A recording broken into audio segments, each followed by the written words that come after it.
are proteins made up of these polypeptides. And they are the little machines that will build us, that will construct us, will take molecules and set them in certain places. Life still needs workers, right? That means protein. So let's move for a moment from energy and scaffolding to the active machinery inside the cell. Proteins are a sequence of amino acids. You mentioned that we see, 20 standard types that need to be specifically arranged and then folded into chains, sometimes 500 amino acids, right? But these chains are also working with other chains to form enzymes or molecular machines with sometimes thousands, 5, 6, 7,000 of these amino acids put together. And a lot of origin of life experiments claim that amino acids can simply form under prebiotic conditions. What do you see as the major challenges with those claims? Right. So if you use the Miller-Urey experiment, that made about, 12 or so, 13 or so of the amino acids, of the canonical amino acids that you need of the 20. But what it did is it took the simplest of the amino acids, glycine, and it made a very large amount of that. And then it took the next simplest and it made a lot of that, to the exclusion of all the others. And you can't get a functioning enzyme that's made predominantly out of this simplest glycine, and these would dominate. The other problem here is that these amino acids react with the carbohydrates. So you had to have kept the carbohydrates far away from this, because they would react with what's called a reducing sugar. All of these carbohydrates have reducing sugars. They have an aldehyde on the end.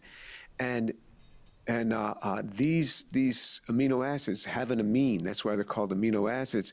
And those amines will form what's called an imine with a carbohydrate.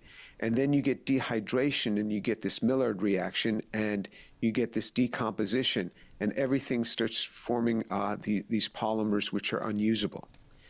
So in any origin of life scenario, you have to say, well, somehow I'm going to make my amino acids and keep them totally away from other molecule classes where there's a carbohydrate. And how do you do that? And then all of a sudden, when you want there to be carbohydrates, you got to somehow introduce it. How did that happen on an early Earth? Nobody knows. And then the amino acids, half of them have a stereogenic or chiral center. Yeah. And so 19 of the 20 have a stereogenic or chiral center. How do you control those? Nobody knows. And about half of them have what's called an active side chain, meaning that they can hook up in a wrong order, in a wrong way to attach. So half of them are having this wrong attachment system. So it's very hard, and you have to have these enzymes that construct us. And that's why we might eat a bagel for breakfast this morning, and by lunchtime, that bagel has been broken up into pieces and is part of one of the cells in our ear, for example. How did that happen? It's because enzymes, these protein-based systems, most enzymes are made up, are proteins made up of these polypeptides. And they are the little machines that will build us, that will construct us, will take molecules and set them in certain places.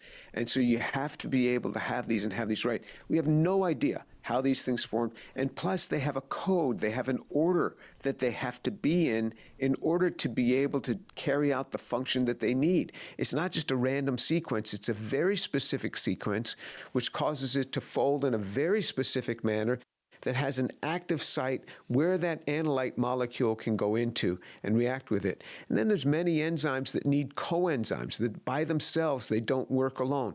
They have to work in concert with other proteins and form dimers or trimers or tetramers, like hemoglobin is a tetramer. And then other times they have to work with coenzymes, other small molecules that have to work in conjunction with them. And so to get these things to work, they need a lot of infrastructure around them.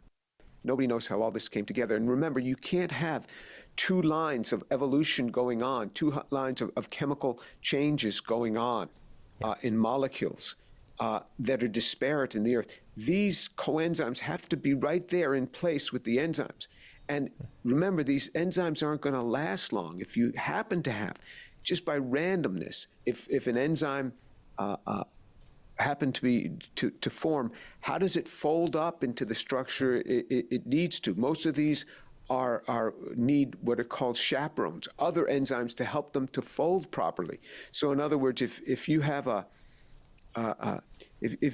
hammock, and you say these hammocks that are made out of rope, how do you think that rope can fold into that hammock structure just by itself? No, somebody had to weave that rope into the hammock so that it's a hammock. You can't just leave it out in the wind and the rain and expect it's going to fold into this structure of a hammock. It doesn't do it. And you say, well, I'm taking a hard example. That folded structure in the hammock is really hard to do. No, the enzymes are harder. The enzymes have more combinations that they can go through. And so each one of these enzymes has to have a chaperone, another molecule that helps it to fold and to orient. So if you don't have the folded structure right, you just have a rope. You don't have a hammock. It had to have been tied properly with these in this ordered arrangement in order to have that rope now be a hammock. This is the same type of things that happens with these polypeptides. It has to now be able to fold into this structure in order to be usable.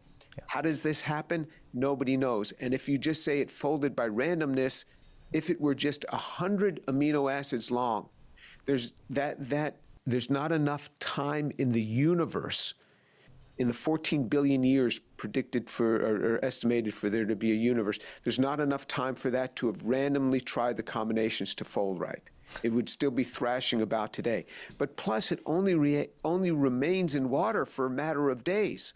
Yeah. And then it starts falling apart. And so that's one problem on top of another.